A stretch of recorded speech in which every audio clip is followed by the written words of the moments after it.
UP के कन्नौज में Samajwadi party के एमएलसी पुष्पराज जैन उर्फ पम्मी जैन के घर पर छापा। टैक्स एजेंसियों ने की छापेमारी।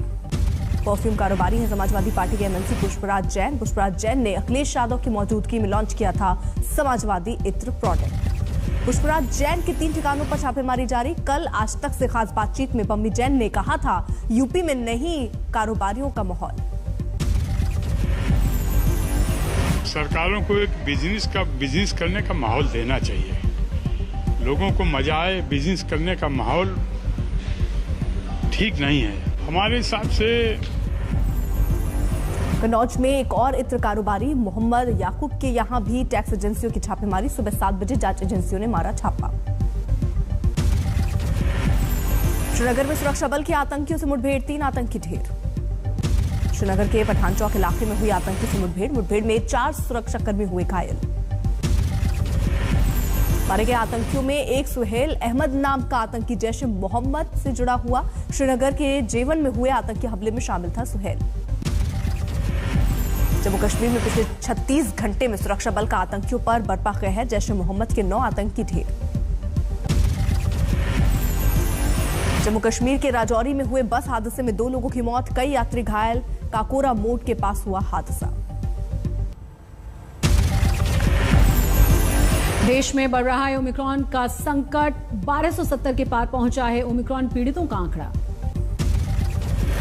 महाराष्ट्र में सबसे ज्यादा ओमिक्रॉन कोरोना पीड़ित, 450 लोग ओमिक्रॉन से संक्रमित हैं।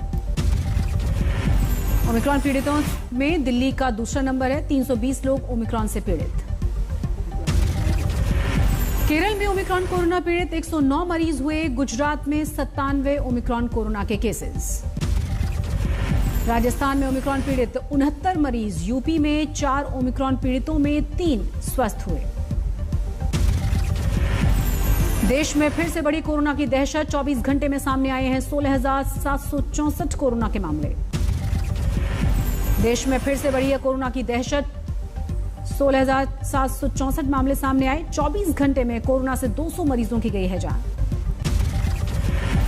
महाराष्ट्र में पिछले 24 घंटे में 5,368 नए मामले। मुंबई में फिर से बढ़ा है कोरोना का खतरा।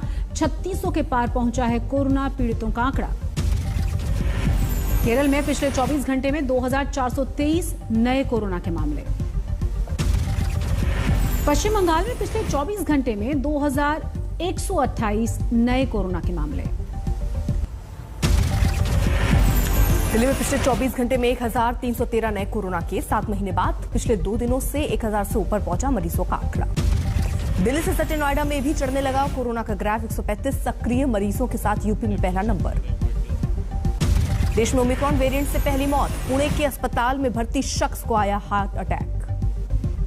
हिसार में ओमिक्रॉन वेरिएंट के 2 मरीज मिले। दुबई और ऑस्ट्रेलिया से लौटे थे दोनों यात्री। देश में रोजाना तेजी से बढ़ रही है कोरोना संक्रमण की रफ्तार। केंद्र सरकार ने दिल्ली, महाराष्ट्र समेत 8 राज्यों की दी पहले से तैयार रहने की नसीहत। दिल्ली का सीलमपुर बाजार 2 दिनों के लिए बंद। भारी भीड़ के चलते लिया गया फैसला। कोरोना के चलते दिल्ली की बसों में यात्रियों की संख्या सीमित करने पर भड़के लोग, सड़क पर लगाया जाम। दिल्ली मेट्रो में एंट्री के लिए लग रही है लंबी कतार। पाबंदियों से खासे परेशान हैं लोग। दिल्ली में शराब दुकानों के बाहर लगी कतार। नए साल के मौके पर उमड़ी भीड़। बढ़ते कोरोना के बावजूद पश्चिम बंगाल में गंगा सागर मेले पर नहीं लगी पाबंदी। सीएम ममता बनर्जी बोली नए साल का जश्न भी रहेगा जारी। कोरोना के तेज रफ्तार के बावजूद नए साल के मौके पर जुट रही है भीड़। हिमाचल प्रदेश के चंबा में खचाखच भरे हुए होटल और बाजार। शिमला में भी बड़ी तादाद में जुटे हैं सैलानी। जश्न के चक्कर में भूले कोरोना के तमाम नियम। मनाली के बाजार और होटल भी पर्यटकों से भरे हुए हैं। नए साल का जश्न मनाने देश भर से पहुंच रहे हैं सैलानी। पिंक सिटी जयपुर में पर्यटकों का जमावड़ा। नए साल के मौके पर बढ़ी है भीड़। वहां में उमड़ा है लोगों का हुजूम। होटल रिजॉर्ट फुल हैं। भीड़ के चलते राज्य सरकार की बढ़ गई है टेंशन। उत्तर प्रदेश में तय वक्त पर ही होंगे चुनाव। 3 दिनों की बैठक के बाद आयोग ने किया साफ। 5 जनवरी के बाद हो सकता है चुनाव की तारीखों का ऐलान। आयोग के मुताबिक सभी दल चाहते हैं समय पर हों चुनाव। यूपी में 1 घंटे बढ़ाया जाएगा मतदान का समय। मतदान केंद्रों की संख्या 11,000 बढ़ी। चुनाव कर्मियों को फ्रंट लाइन वर्कर का दर्जा। गृह मंत्री अमित शाह का आज यूपी में 3 जगहों पर चुनावी कार्यक्रम। अयोध्या, संत कबीर नगर और बरेली में करेंगे रैली। अयोध्या में होगी अमित शाह के आज के दौरे की शुरुआत। हनुमानगढ़ी और रामलला के दर्शन करेंगे। गुरुवार को अलीगढ़ में अमित शाह की रैली से पहले समाजवादी पार्टी के कार्यकर्ताओं का बवाल। कोरोना के वक्त रैली को लेकर जताया विरोध। मुख्यमंत्री योगी ने महाराजगंज के दौरे में कई योजनाओं का किया शिलान्यास। भ्रष्टाचार को लेकर समाजवादी पार्टी पर हमला। इत्र कारोबारी पीयूष जैन के ठिकानों से जब्त संपत्ति के मामले में डीजीजीआई की सफाई। कहा कैश को टर्नओवर मानने की रिपोर्ट गलत। कैश बरामदगी मामले में पीयूष जैन ने अदालत में लगाई अर्जी। 52 करोड़ टैक्स काटकर बाकी रकम लौटाने की मांग। 23 किलो सोना बरामदगी में डीआरआई ने पीयूष जैन से पूछताछ की, मांगी इजाजत। कानपुर कोर्ट में 1 जनवरी को होगी सुनवाई। आज कन्नौज के दौरे पर रहेंगे अखिलेश यादव। पीयूष जैन से पार्टी के संबंधों को लेकर देंगे सफाई। आजम खान की रिहाई के लिए एसपी कार्यकर्ताओं का अनशन। 2 साल से जेल में बंद है आजम। कौशाम्बी की रैली में अखिलेश यादव पर भड़के यूपी के बीजेपी अध्यक्ष। कहा जिन्ना जिन्ना करके प्रदेश में दंगा नहीं करवा सकते। साक्षी महाराज की बिगड़ी जुबान। ओवैसी को कहा हैदराबादी बकरा। उत्तराखंड के हल्द्वानी में पीएम मोदी ने चुनावी सभा को किया संबोधित। 17,500 करोड़ की दी सौगात। हल्द्वानी में पीएम ने विपक्ष पर लगाया उत्तराखंड को लूटने का आरोप। धर्म के नाम पर नफरत फैलाने वालों से सावधान रहने की नसीहत।